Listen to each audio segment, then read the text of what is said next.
And what we find out is about 30% of the people in the community fall every year. And then when you look at nursing home residents, you see it's about 50% of nursing home residents. Another way of looking at it, the average person in the nursing home falls twice a year.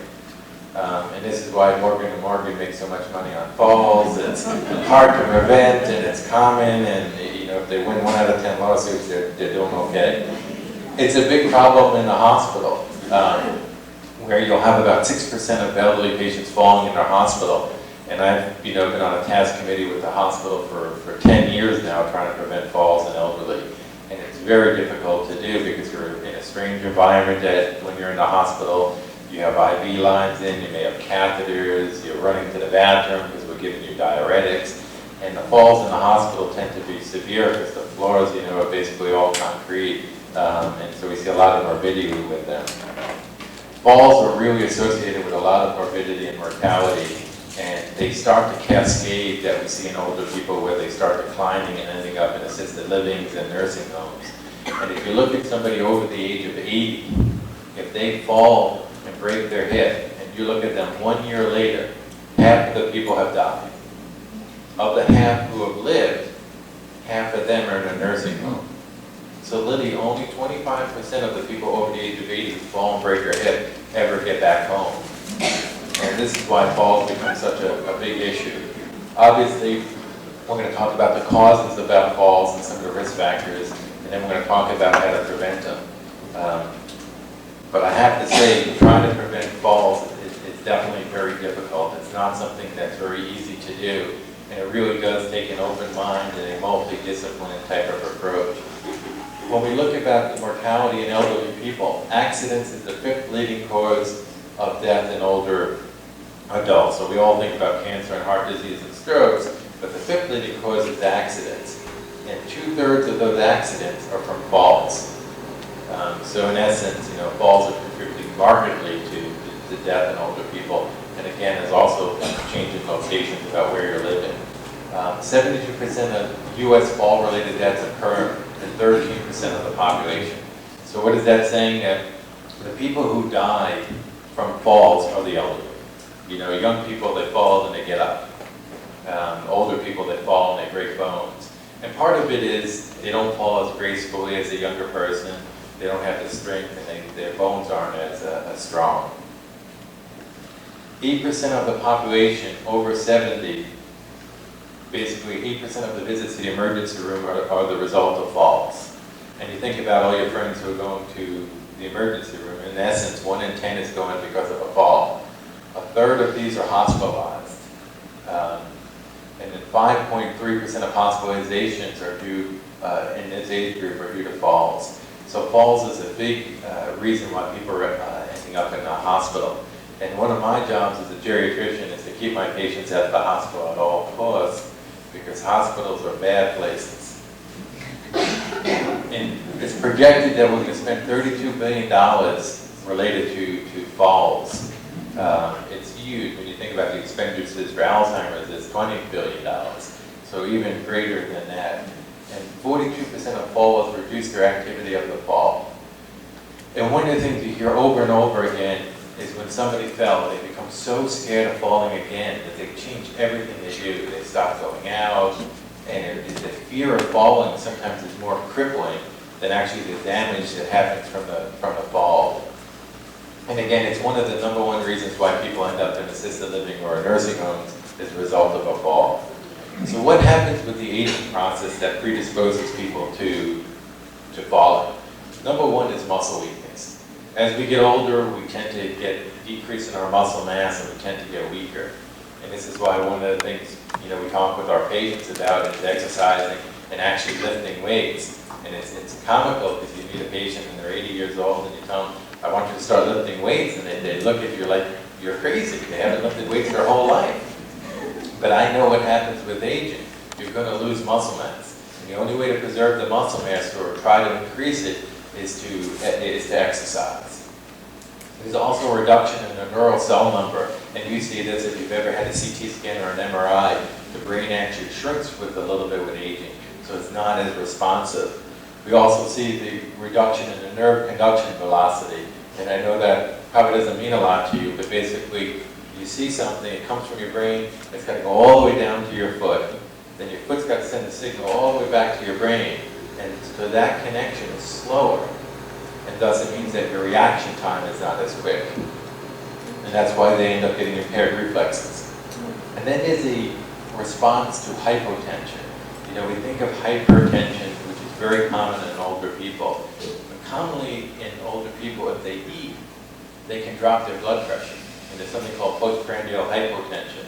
And there's a guy in Boston named Lou Lipsitz who just got tired. He was working in the emergency room, and he kept on seeing all these older people coming in after they had breakfast. And he finally put it together, well, maybe their blood pressure is getting lower when they eat. And he found out that some older people could drop their blood pressure 40 to 60 points after they eat. And thus, they take all their meds in the morning, they go have breakfast, they drop their blood pressure, they get up and they start walking, and they end up having a fall. And then, when their blood pressure falls, what's supposed to happen is the heart is supposed to beat quicker, which will increase your blood pressure. But this whole loop, just like the loop going down to your ankle is impaired, it also gets impaired with older people. This is just an imaging study. When you look at a young person, this here in yellow is all the muscle, and the red stuff around here is fat. And then when you look at an older person, you see that there's a lot more fat, and look what happened to the muscle. And so you're getting atrophy of these muscles, and this is why they get weaker, and this is why you have a hard time getting up from a chair. And you know, there's a quick and easy test to tell if somebody's at risk of falling, and it's if they do the rock. If you see yourself rocking to get out of your chair, then you're at high risk of falling.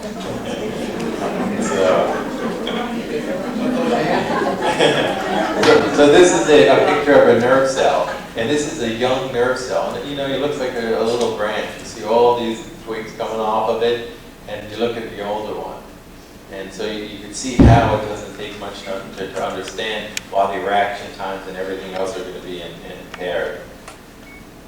Then there are diseases that we get as we get older that also affect our ability, increase our likelihood of falling. The number one thing that I see is cataracts. It's such a big problem, especially in people who have Alzheimer's, where they have cataracts and everybody says, oh, leave the cataracts alone. You know, mom's 90 years old, leave the cataracts alone. But vision is so important for memory, but also to prevent falls. If you don't see these lines, these cords going through, you may fall over.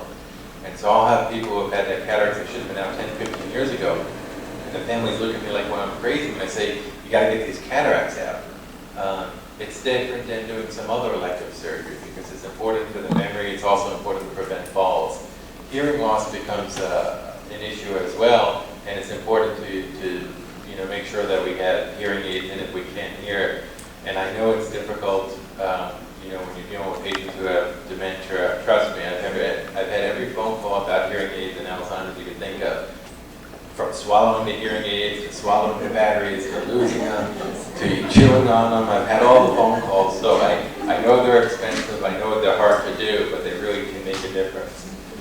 The other thing we see commonly is peripheral neuropathy. And peripheral neuropathy is the numbness you get in your feet as you get older. And so what happens is you don't have the sensation. So if you're walking on uneven ground, most of us know it's uneven and we prepare ourselves. And if you have neuropathy, you don't know it's uneven or if it's soft. And it really makes it hard for you to keep your balance because you're losing that feedback. And then we see a lot of vestibular disease. This is the in-ear problems. We see a lot of dizziness, benign positional vertigo. If anyone's had those, all those things contribute to falling. And then the big category is orthopedic. Arthritis is a big risk factor for falling. And as you age, a lot of people do get arthritis. It changes the structure of our bones. It can change the way our weight is distributed. Then people have had orthopedic injuries, whether they broke a kneecap or broke a hip. And all those things can lead to leg lift discrepancies, so people are walking a little bit off balance. And then another big one, which is quite often missed, is spinal stenosis. And this is a narrowing in the spinal cord that kind of constricts the spinal cord, so it presents with weakness. And it presents with weakness in the muscles that are really important for walking and being safe. And I've seen people who have presented to my office who couldn't urinate and had what's called foot drop when their foot is down and they're not able to bring their foot up. And we just had one about a year and a 90s, and we sent her to surgery, and she was able to regain her bowel bladder functions and also able to regain the strength in her legs. So even after it's advanced, there are things you can do to improve the situation. Cardiovascular disease, obviously very common in older people. People getting arrhythmias, whether it's atrial fibrillation, or some people get pauses, and that's because you're dropping your blood pressure and it's causing people to fall. And then the valvular disease, the classic one that we see is something called aortic stenosis, where you get a gradual restriction in your aortic valve, and it's like you're having a dam across your heart. So the heart can't meet the demands of the body. And this has been a difficult one to treat, because the only way to treat it was with an open heart surgery, a valve replacement.